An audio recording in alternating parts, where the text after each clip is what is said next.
बिस्मिल्लाहिर्रहमानिर्रहीम। अस्सलाम वालेकुम।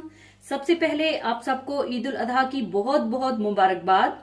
ये हमारा दीनी और मजहबी त्यौहार है और इस दिन सारे मुसलमान सुन्नत इब्राहिमी पर अमल करते हैं और ईद को हमें अपने घर वालों, अपने रिश्तेदारों और अपने दोस्तों के साथ भरपूर तरीके से मनाना चाहिए। और ईद के मौका पर मैं आपको बड़ी मजेदार सी स्पाइसी मटन लेग बनाना सिखाऊंगी। तो इसको बनाने के लिए हमें चाहिए होगी एक अच्छी और साफ सुथरी मटन की लेग, और यहाँ की जो हड्डी है वहां एक कट लगा लीजिएगा ताकि इजीली आप इसे टर्न कर सकें और हैंडल कर सकें और किसी भी पैन में डालकर आप इसे पका सकें। और दोनों साइडों से इस पर आप डीप कट्स लगा दीजिएगा ताकि मसाला अच्छी तरह अंदर तक जा सके। और ये 2.5 किलो की मटन लेग है। और हाफ कप दही, quarter cup fresh lemon juice, half cup पिघला हुआ मक्खन। आप अगर तेल या घी का इस्तेमाल करना चाहते हैं तो मेल्टेड बटर की जगह तेल या घी का भी इस्तेमाल कर सकते हैं। हरी मिर्च का पेस्ट 1 टेबलस्पून, अदरक लहसुन पिसा हुआ 2 टेबलस्पून, कचरी पाउडर 1 टेबलस्पून। और अगर आपके पास कचरी पाउडर नहीं है तो आप इसकी जगह कच्चा पपीता या मीट टेंडराइजर का भी इस्तेमाल कर सकते हैं। और अगर आप व्हाइट वाला साल्टी मीट टेंडराइजर इस्तेमाल कर रहे हैं तो नमक की मिकदार को बहुत कम कर दीजिएगा। और सुर्ख मिर्च पाउडर 1.5 टीस्पून, नमक हस्बे जरूरत, चाट मसाला 1 टीस्पून, गरम मसाला 1 टीस्पून और भुना कुटा जीरा 1 टीस्पून और साबुत काली मिर्चें 1 टीस्पून, आधा जायफल, 1 अदद जावित्री का टुकड़ा, 10 अदद बादाम और 1 टेबलस्पून खसखस और 6 अदद सब्ज इलायची। और इन सब चीजों को सबसे पहले मैं काफी ग्राइंडर में पीस लूंगी। काली मिर्चें,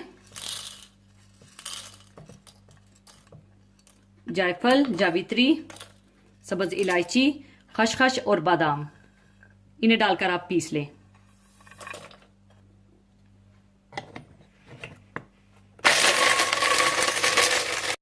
काफी ग्राइंडर में पीसने के बाद फिर इसकी मैरिनेशन तैयार करने के लिए फिर आप इन सब चीजों को मिक्स कर लीजिए और मटन को अच्छा सा मैरिनेट कर लें। पिघला हुआ मक्खन, लेमन जूस, दही, हरी मिर्च का पेस्ट, पिसा हुआ अदरक लहसुन, कचरी पाउडर, सुर्ख मिर्च पाउडर, नमक, चाट मसाला, गरम मसाला और भुना और कुटा हुआ जीरा और ये पिसा हुआ मसाला डालकर अच्छी तरह से मिक्स कर लें।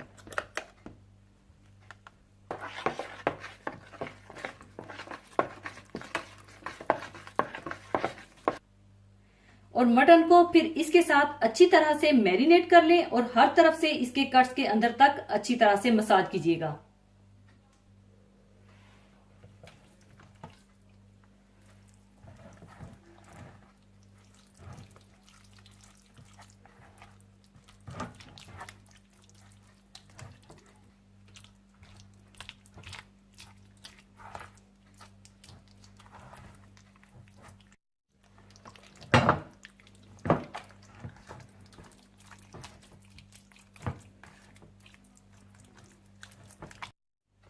अच्छी तरह मैरिनेट करने के बाद इसे आप 1 से 2 घंटे के लिए रेस्ट दे दें ताकि मसाला अच्छी तरह अंदर तक चला जाए।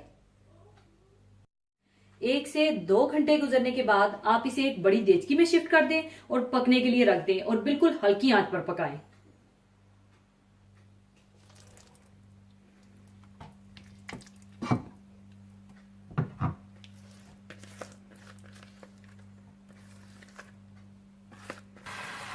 और फिर बिल्कुल साइड पर आप आधा कप पानी डाल दीजिए ताकि अच्छी सी स्टीम बने और गोश्त अच्छी तरह से गल जाए। और आपने इसे 1 से 1.5 घंटा हल्की आंच पर पकाना है और जब मटर की साइड पक जाए तो आराम से आप इसकी साइड पलट दीजिएगा।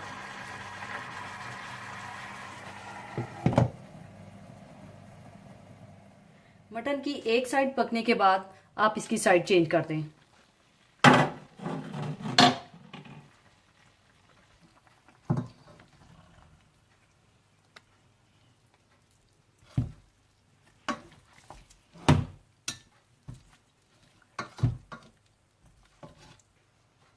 और इसे फिर से पकने के लिए हल्की आंच पर रख दें।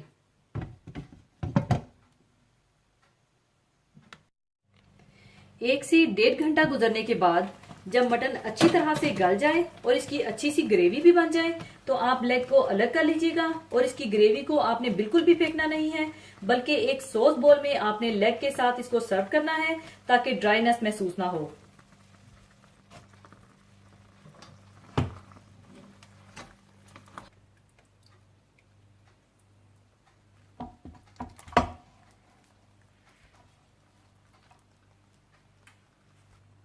और मटन लेग को अलग करने के बाद ओवन को आप 180 डिग्री पर प्रीहीट कर लीजिएगा और लेग को आप ओवन में रखकर ग्रिल कर लीजिएगा।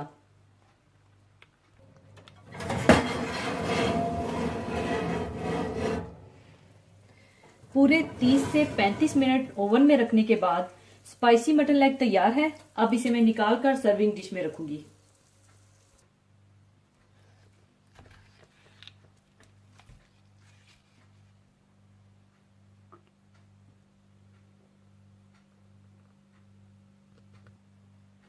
आप चाहें तो ऊपर थोड़ा सा हरा धनिया डाल दीजिएगा। लीजिए, स्पाइसी मटन लेग तैयार है। इसे आप इसके सॉस के साथ ही सर्व कीजिएगा और इस ईद उल अजहा पर जरूर बनाइएगा और दुआओं में याद रखिएगा। और जाने से पहले एक हदीसे पाक शेयर करना चाहूंगी। हदीसे पाक इस तरह से है। हजरत उम्मे सलमा रजी अल्लाह ताला अन्हा से रवायत है कि रसूलुल्लाह सल्लल्लाहु अलैहि वसल्लम ने इरशाद फरमाया कि जब जिल हज का पहला अशरा शुरू हो जाए, यानी जिल हज का चांद देख लिया जाए और तुम में से किसी का इरादा कुर्बानी करने का हो तो उसको चाहिए कि अब कुर्बानी तक अपने बाल या नाखून बिल्कुल ना तराशे। माह जिल हज के शुरू के 10 दिन इस्लाम में खास दिन हैं। अहादीसे मुबारका में इनको सबसे अफजल और सबसे ज्यादा अजमत वाले अय्याम बताया गया है। इन अय्याम में इबादत और जिक्र तलावत के खुसूसी फजाइल हैं। दरअसल ये अशरा हज का है और इन अय्याम का खासुल खास अमल हज है। लेकिन हज मक्का मुअज़्ज़मा जाकर ही अदा किया जा सकता है और हर शख्स के अंदर इसकी इस्तिताअत नहीं पाई जाती। हज की खास बरकत वही बंदे हासिल कर सकते हैं जो वहां हाजिर होकर हज करें। लेकिन अल्लाह ताला ने अपनी रहमत से सारे अहले ईमान को इसका मौका दिया है कि जब हज के ये अय्याम आए तो वो अपनी अपनी जगह रहते हुए भी हज और हुज्जाज से एक निस्बत कायम कर लें और इनके कुछ अमाल में शरीक हो जाएं। ईद उल अजहा की कुर्बानी की खास मसलहत यही है। हुज्जाज 10 जिल हज को मिना में अल्लाह ताला के हुजूर में अपनी कुर्बानियां पेश करते हैं, जो अल्लाह ताला ने अपने अजीम बंदे हजरत इब्राहीम अलैहिस्सलाम और इनके फर्माबरदार बेटे हजरत इस्माइल अलैहिस्सलाम की इम्तहानों आजमाइश में कामयाबी के वाक़या को यादगार के तौर पर कुर्बानी के सिलसिला को हमेशा के लिए जारी फरमा दिया। जैसा कि इरशादे बारी ताला है, और इसके बदले हमने एक बड़ी कुर्बानी दी और हमने इसको पिछलों में बाकी रखा। दुनिया भर के दूसरे मुसलमान जो हज में शरीक नहीं हो सके, इनको हुक्म है कि वो अपनी अपनी जगह ठीक उसी दिन अल्लाह ताला के हुजूर अपनी कुर्बानियां पेश करें। और जिस तरह हाजी एहराम बांधने के बाद बाल या नाखून नहीं तुरशवाते, जो कि ममनुआते एहराम में से है, इसी तरह वो मुसलमान जो कुर्बानी का इरादा रखते हैं, जिल हज का चांद नजर आने के बाद बाल या नाखून ना तुरशवाएं और इस तरीके से भी हुज्जाज से एक मुनासबत और मुशाबहत पैदा करें। सुबहान अल्लाह, किस कदर सरकार दो आलम सल्लल्लाहु अलैहि वसल्लम की जामिया हदायत है, जिस पर चलकर मशरिक व मगरिब के मुसलमान हज के अनवार बरकत में हिस्सा ले सकते हैं। बाल से मुराद जिस्म के किसी भी हिस्से के बाल हैं और ना तुरशवाने से मुराद ना हल्का करे, ना नोचे और ना ही किसी और तरीके से खत्म करे। अल्हम्दुलिल्लाह, हम सब की जिंदगियों में एक बार फिर वो अजीम अशरा और ईद कुर्बा आ रही है, जो रहमत खुदावंदी का खास अशरा है। इन दिनों में बंदे का हर नेक अमल अल्लाह ताला को बहुत महबूब है और इसकी बड़ी कीमत है। दिनों में किसी दिन में भी बंदे का इबादत करना अल्लाह ताला को इतना महबूब नहीं जितना के अशरा जिल हज में महबूब है। यानी इन दिनों की इबादत अल्लाह ताला को दूसरे तमाम दिनों से ज्यादा महबूब है। इस अशरा के हर दिन का रोजा साल भर के रोजों के बराबर है और इसकी हर रात के नवाफिल शबे कदर के नवाफिल के बराबर है। ये अशरा हमें बतौर खास ये पैगाम दे रहा है कि अल्लाह वहदा की बंदगी और मोहम्मद सल्लल्लाहु अलैहि वसल्लम की अतात और तबलीग दीन में बवक्ते जरूरत अपनी जानो माल, औकातो सलाहियतें, रिश्ते नाते, कौम वतन और अजीजो अजजान औलाद भी कुर्बान करना या छोड़ना पड़ जाए तो अल्लाह का सच्चा मोमिन बंदा बेधड़क और डंके की चोट पर ऐसा कर गुजरे और किसी की परवाह ना करे। जिन लोगों में ये जज्बा और उमंग पैदा हो जाए तो असल ईद उन्हीं के लिए है। तो जरा सोचिए, क्या हम इन खुशनसीबों में शामिल हैं या नहीं। और इसी के साथ मैं आपसे इजाजत चाहूंगी। अपना बहुत ख्याल रखिएगा, दुआओं में याद रखिएगा। अल्लाह हाफिज।